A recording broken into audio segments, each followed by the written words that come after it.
Well, all right. Welcome, everybody.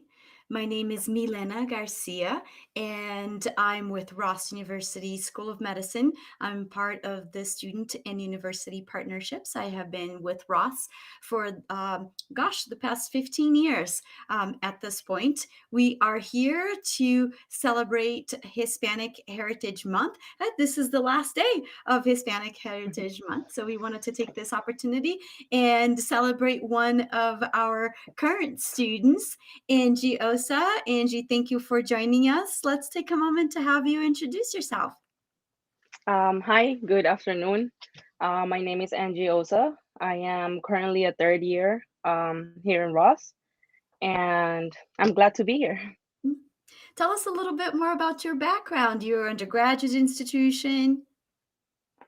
So I have a bachelor's in science and technology Mhm. with a minor in biochemistry.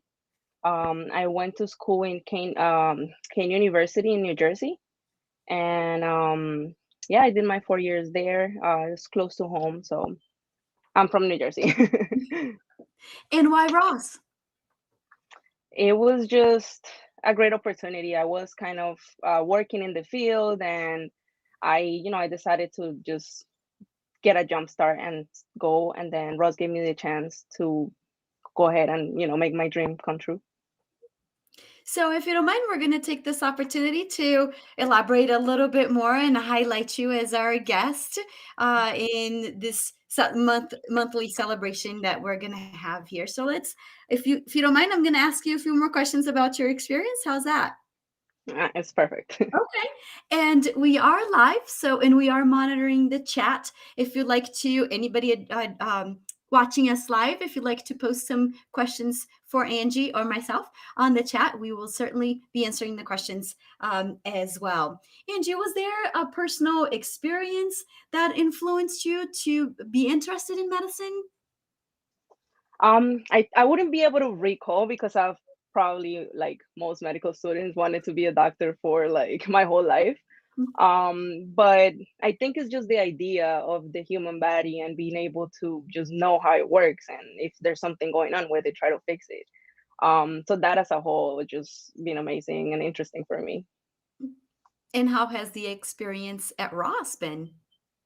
It has been great. I mean, we did have, a few challenges with all of the pandemic and things going on, but it was a great experience. I got a lot of friends from going to Ross as well, which is amazing because we do need the support when we're studying and all of that. Um, and it was good. It was good to have everybody there. And, Ross just helped us get there and get together and get this going. Well, let's talk about that for a minute. How was the transition? You picked up and you moved to a different country. Tell us a little bit more about that. I mean, I guess it was challenging no matter what. For me, mostly for being away from like my family for so long, that was a little bit like scary. But the adjustment on its own, it wasn't too bad because I mean, I moved from Colombia when I was about 10 years old. So we kind of, I'm used to like maybe living somewhere else. So the adjustment on its own, being in Barbados, wasn't terrible, but it had its challenges, just having to pack all your bags, and you could only take a certain amount of things, and the culture shock. Like, it's a little bit of everything, but it was a great experience. Mhm.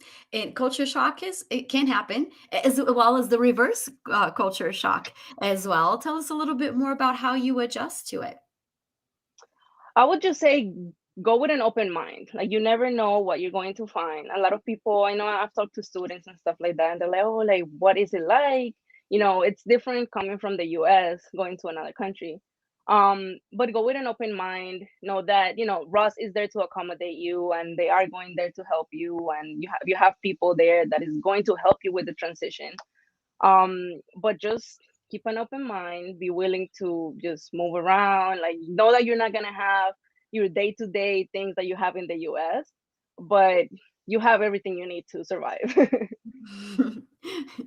And remember that everyone else is on the same boat, right? Everyone is new and everyone is adjusting. And I feel that Ross does create opportunities for people to get to know each other and to adjust and participate. Like, for example, we have over 40 different student organizations, either sports related or interest related or culture slash religion related, and the Latino Medical Student Association is one of them. I understand you were the president of that organization. Tell us a little bit more about your experience with the LMSA. Well, it has been great. Like I said, like going to RUS, you're going to see like all different cultures from everyone. So the LMSA was a little bit of we try to include everybody. Obviously, it's not just for Mhm, one. mhm, It's not for just Latino people, but um, it was just a good way to get to know each other because you do need that support anyways. And then coming from like the Latin community, from wherever you're from, everybody's just trying to be close and your cultures, you find similarities to other people. mhm, So we try to do that there. Kind of find a sense of community within the school, do activities that kind of brought us back home and very inclusive for everybody. Um, so that is what we try to do. They still are going on. The LMSA right now is still a group in RUS. mhm. They're also doing great things. I think next week they're doing a Spanish workshop.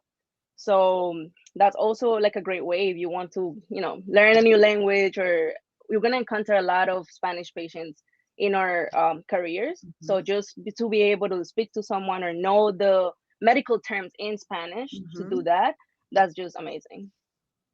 That is a great idea because you're right. Medical terminology in Spanish can certainly uh, bridge a gap in communication. And we all know in public health, in medical care, communication with the patients is key. Being able to connect with the patient is it will directly impact how the patient complies with the treatment, Mhm. right? Oh, what a great idea. What kind of events did you host when you were the president?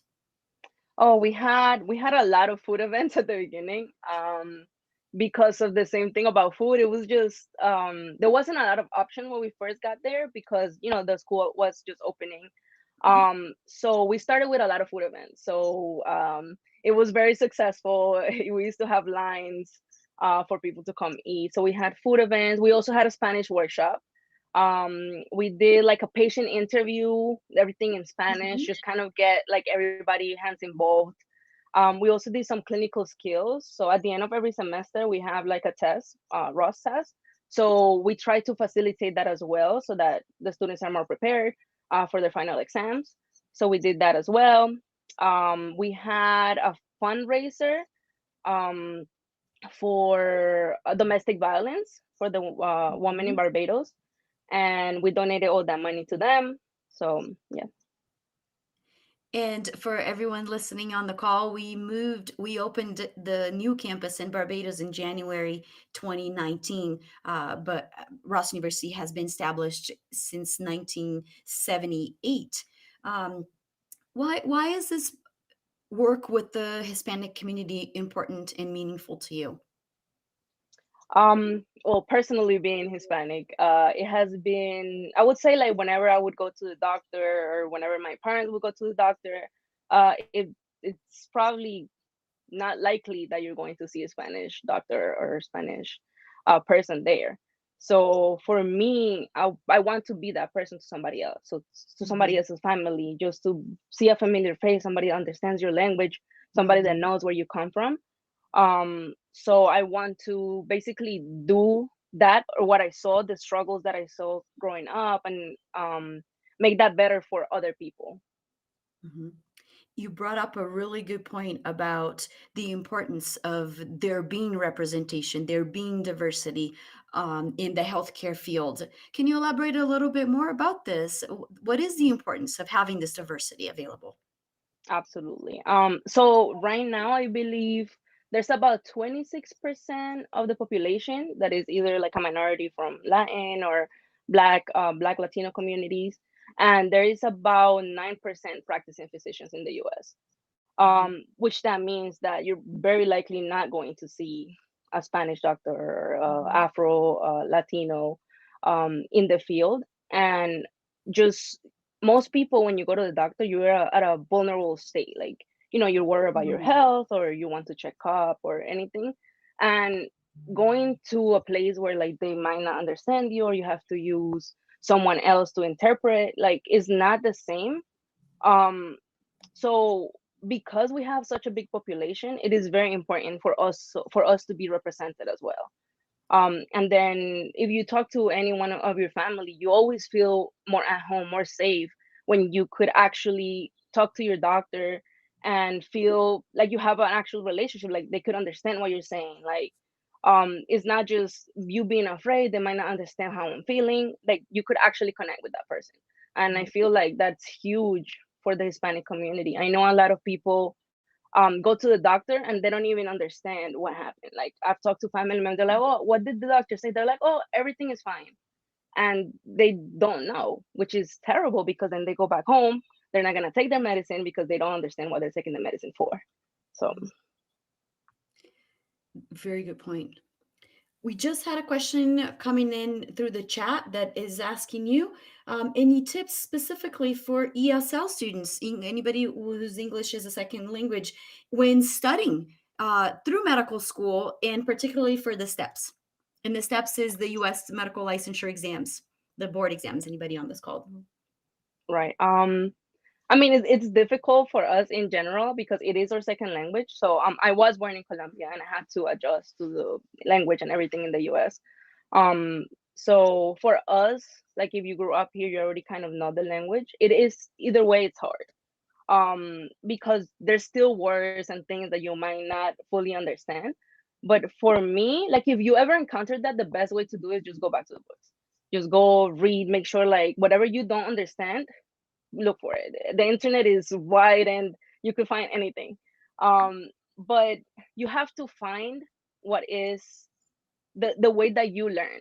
So I Mhm. would say that that has more to do with you as a person, as a student, than also the language. So there's people that are visual learners, you're a audio visual learner. So understanding that about you, then it could help you more, like, towards step, towards doing questions, because it really does all depend per person. Mhm. And I know on campus at the Academy for Teaching and Learning, also known as ATL, we do have a dedicated person who is committed to helping ESL students. I don't know if you had the opportunity to work with her, or if you can share maybe one of your friends who did. Did you get any support, or did you know anybody who did? I personally never went, but I have heard they have Mhm. workshops. They have like certain days that they go and they help ESL students. It's not just only Latin. They have other help from other languages as well, because we do have students from all over the world. But they have like a whole office. You could set an appointment and they have workshops, and they help a lot. Okay. Another question from the chat. Do you have any suggestions or connections? Did you have the opportunity for exposure to medical Spanish during your clinical rotations? Well, I'm just starting my clinical rotations right now, so I'm actually moving this weekend, so I'm kind of like everywhere. But I live in an area that is very Spanish Latin rich. So I used to be an EMT, and I used to encounter that every day. Like, and whenever you go, if you do not just Spanish but any language, is going to be needed. I know that I used to just get called into rooms to help patients because the same thing, they don't understand, or to try to explain something to them. So I'm sure that I'm very likely going to encounter a lot of patients. So, if you're starting your clinical rotations, that means you're already set for your step one, correct? I did, yeah. How did I it passed. go? How did you prepare? It was good. Now that it's over, it it was stressful. I Yeah. can't lie. It was very stressful. It was a time where it was studying from. I would wake up maybe 5:30 in the morning, Hmm. do my morning routine, go to the gym, come back home, and study until probably 12 when I go to bed at night. Just breaking for like lunch and just food and bathroom breaks, and that's it. 4 months. So Funny you should say, I'm not gonna lie. I think you'd be lying if you said it wasn't stressful. How do you feel Ross prepared you? Um, I feel like I think it's a transition because coming from basic sciences into clinical sciences into STEP, Mhm, it's a different thing. mhm, So I think mentally I wasn't aware or wasn't ready in a way that I didn't know exactly what I needed to do. And that on its own took a while for me to figure out, okay, this is what I need to do to sit into STEP and these are the steps that I have to take. So it's been stressful. um but I think most of it though it's a more trial and error kind of thing. You mhm, figure out like, okay, this didn't work. It's been today I did this, it didn't work, so tomorrow I have to try something else, and it's just like constant um trial and error to see what works and to see when you're going to be ready. And that's tough because you don't know.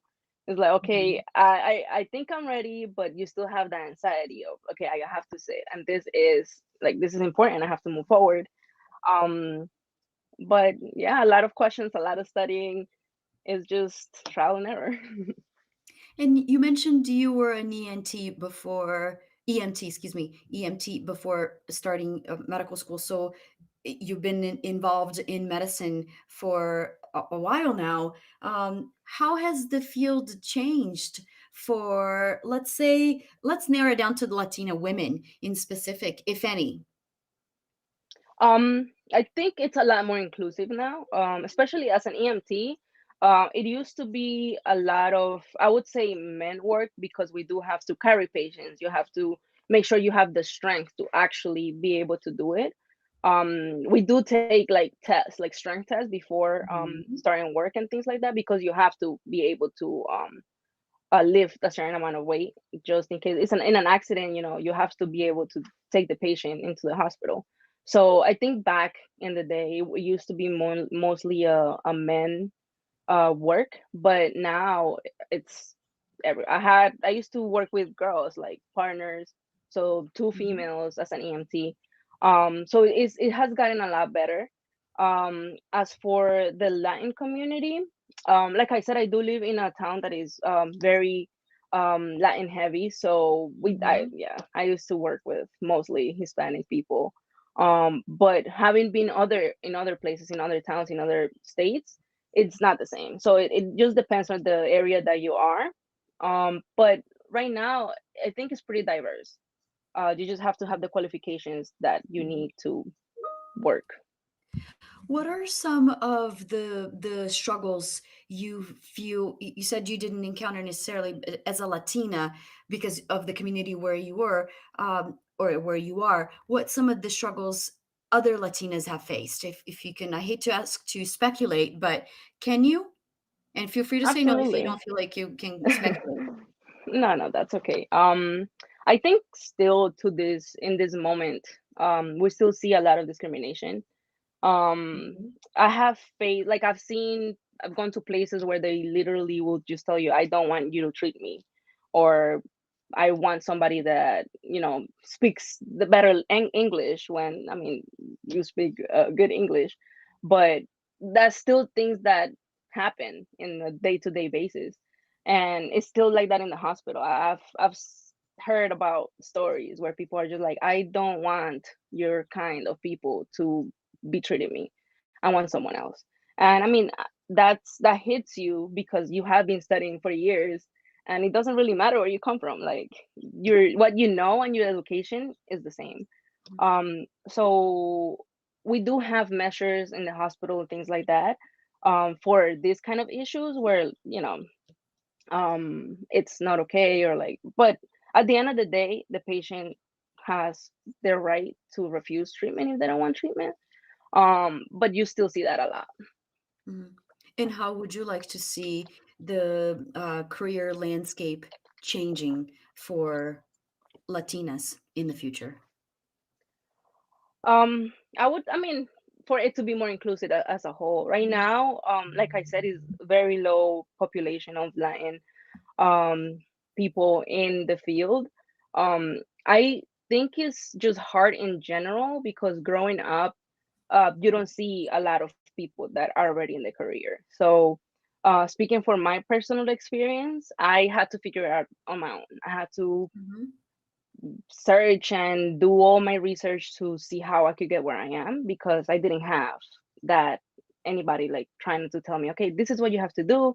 First, you go to school, you graduate, you take this exam, you apply here, you apply there. So I would like to see more help in the community seeing how for them to get there because a lot Mhm. of people just don't know what to do. They don't Mhm. know what are the steps that they should take to get here. So just education and promotion. Mentoring and support. Okay. We can all work on that personally. So I don't think we need to be for everyone listening to this call. I don't think we need to be in the medical community to be able to support any students, pre-med students of any kind from any community. If they dream of becoming a physician, then it is our responsibility to support their dream, right? Right, very good point. Question from the chat. It looks like somebody's asking about residency.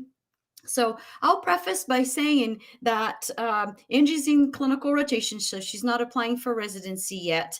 So I'll start by saying that our residency attainment rate this past year was a 92%.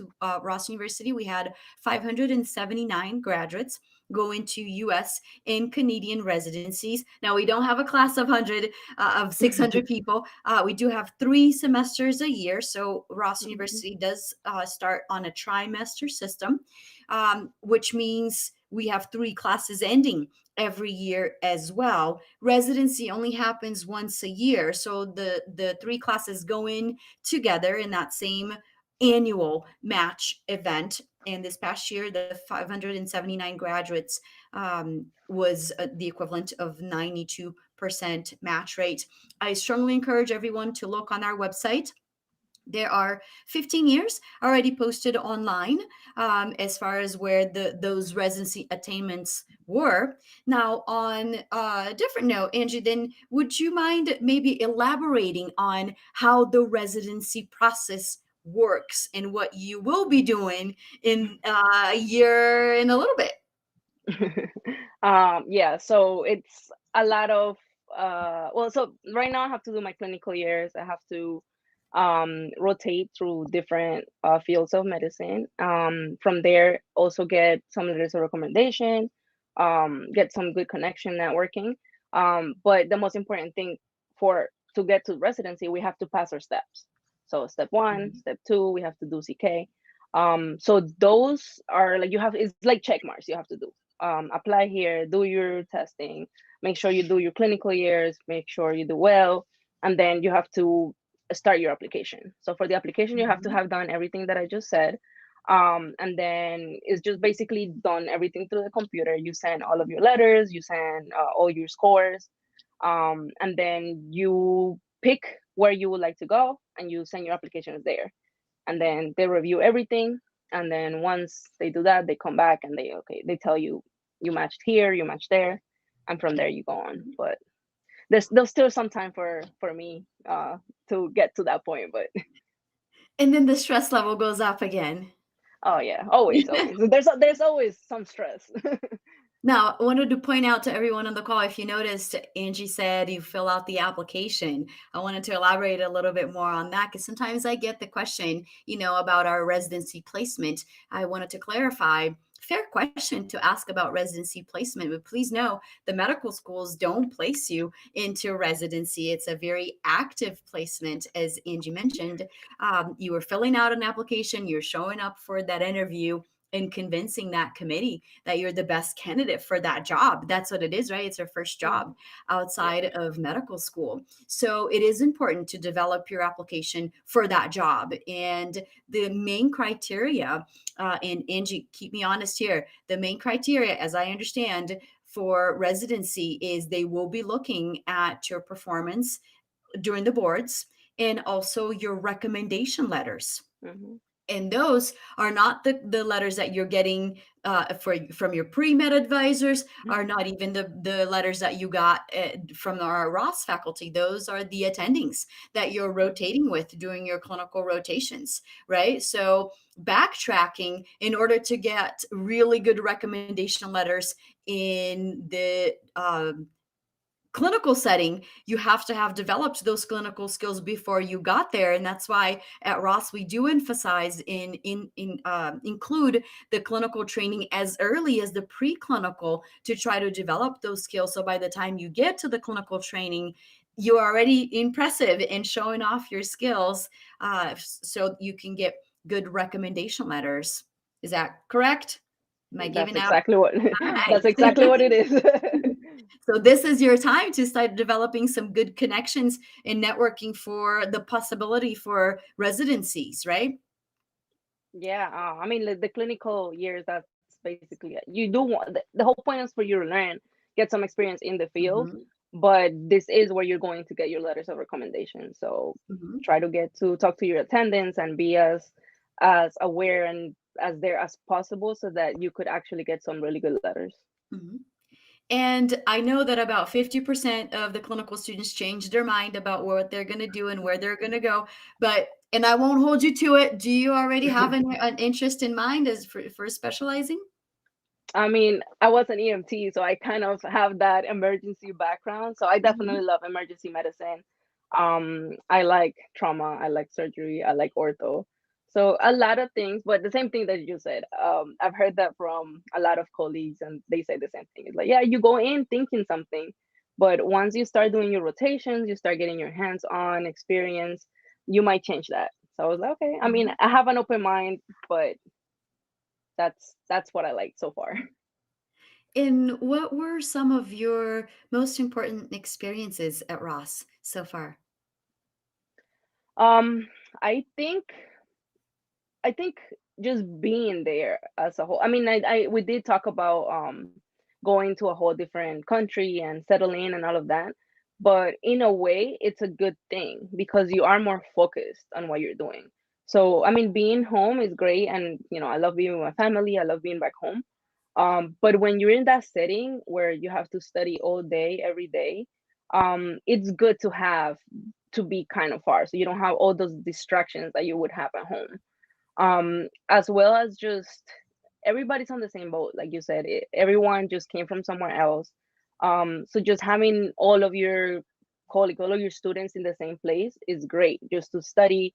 You could go to the library, everyone is there doing the same thing. So I think that as a whole was just a great experience for studying, for becoming a doctor, because you have that same mentality all throughout campus.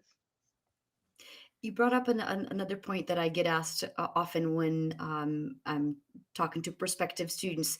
Sometimes they ask me, how competitive is it on campus? And I tend to hear from the current students that it's a very collaborative environment. And I don't mean to lead your answer, but can you share a little bit more of your experience? How has it been?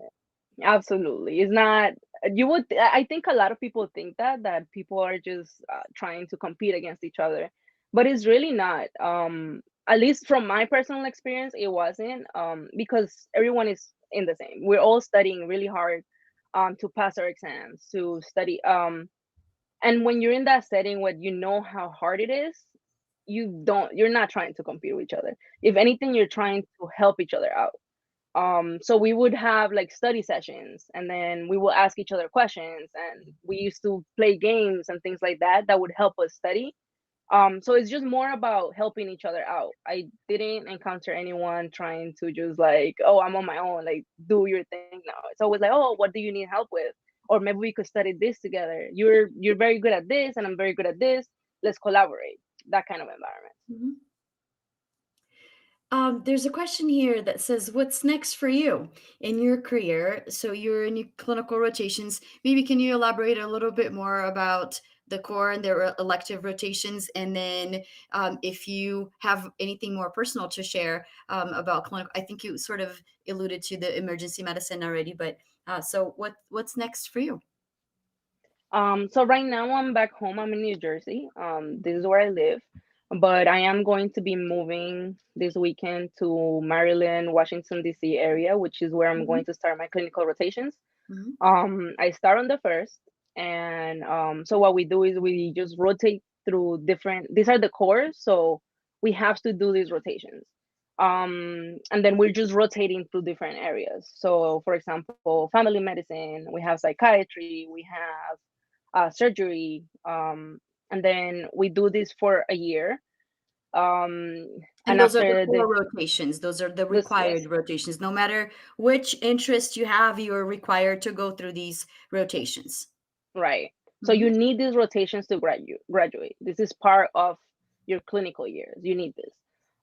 So everyone that once you finish your basic sciences, you start into your clinical rotations. Everyone has to go through these rotations. Obviously, it depends on what hospital you're at. So it's not the same order. Some people start mhm. with different things. I'm starting with family medicine, for example, but some other people could start with surgery. It just depends on what hospital you go to and what time you go to. Right. So yeah, that's for a year, and then after that I do my electives. So the electives is something we pick. So you kind of there's a list of electives that we have that are offered, and you see what's your interest. So for example, like I said, I like emergency, so I could rotate through an emergency elective, and you could pick what hospital you go to. So it could be anywhere in the U.S. And yeah, it's just what you like to do and what's available as well. Mhm. How do you plan to make a difference for your patients? This is a good question. um, I from experience, from having gone to the doctors, from taking my family to the doctors, um, I want to be the doctor that a patient feels comfortable with. Because from research, we all know that if the patient is comfortable and they trust you, they're more likely to listen to you. They're more Mhm, likely to follow up. They're more mhm, likely to take their medicine the way it's supposed to. Um, so for me, it's being that doctor. I want mhm. to make my patients feel heard, like they will want to look forward to seeing me instead of it being like just a checklist or something they have to do because something came back wrong, or it's just more being comfortable and being able to just speak to me and see that in what way I could help them get better. And one last question for me. Do you have any advice for our future Rossies on the call, maybe watching our live stream today? Do it. um this is if this is your dream, this is what you want to do it. It's I'm not going to tell you it's going to be easy because it's not. It does take a lot of hard work, a lot of time, a lot of sacrifice, but if this is what you want to do, it's 100% worth it. Like absolutely, I had days that I'm just so tired. I just I'm studying all day, you have no energy, but like right now, standing like post taking my step one, um I look back and I'm like, I would still do it, I would still do it again. So yeah, it gets tough, but it's also rewarding. You get to the hospital setting and you're going to see your patients, and then you're going to apply all the things that you learned. Don't get discouraged. There's ups and downs, you come back and forth, it's fine, just keep working hard and you're gonna get here too. I Mhm. remember when I first started, I used to see the other students that were in clinical rotations, and I was like, oh my god, like it feels so far away. And now I look back and it wasn't like, I could feel like it was yesterday that I was just starting. So it goes by really quick, but just keep going. For everyone else on the call, I think I covered all the chat questions, but please feel free to continue to send if you have any additional questions. In the meantime, I will uh, say some words that I find interesting. Since you mentioned, Angie, that get the support to make sure that you're talking to everyone around you. And I wanted to say, know that you don't have to do this alone. Know that we are here to support you. You make that first choice of getting into medical school and you go through the application process, but the rest, we are here to support you. The raw staff is here, the raw student body is here to support everyone. personally, I want to thank you, Angie, for continuing your personal journey and making a difference, because, giving and you mentioned we are the minority in medicine, and we need to up this and have more representation. You can't be what you can't see, right? So the more role models that we Hmm. have, the more the younger generation will say, I want to be like her, right? You broke barriers, because you had even less role models when you decided to make a difference in medicine. So personally, I want to say thank you for making that decision and pursuing your dream. You are already making a difference, and I hope that all the prospective students on the call here recognize that we are here to assist you, and know that there is a generation behind you that is Hmm. watching what you're doing. So thank you for all your hard work and for what all that you do, for the difference you will be making in not only our Latino communities, but in the community where you choose to go and practice and assist. Let me check the chat one more time. Make sure we covered everything. There have been no last minute questions. So, Angie, anything else you'd like to add that I didn't ask you?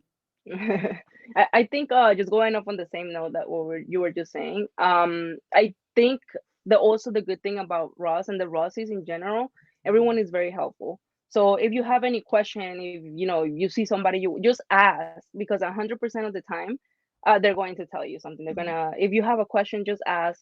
Everybody that I've have in contact with, they're super helpful. The Rossi community is just, it's so tight. Like whatever you go, you're gonna see Rose doctors, and they're always so willing to answer any question if you have any questions, or reach out through social media. Now it's everything, so you could just reach out. You don't lose anything by just asking a question. Right? And the answer is always no until you ask the question. Right? So, good advice, everyone. Reach out. Angie, thank you very much. Good luck with your adventures. We wish you continued success with your program. Let me know if there's anything else I can do to support you. And for everyone else that is joining us today, thank you for your time. We appreciate your attention. Let me know how I can help you pursue your dream. We've been helping students pursue their dreams for over 40 years. This live cast is being supported by the Ross marketing team in the background over there. Thank you guys for your assistance. Thank you, Angie, for your time. Good luck, everybody, and let us know how we can help you. Thank you again for participating in this last day of the Hispanic Heritage Month.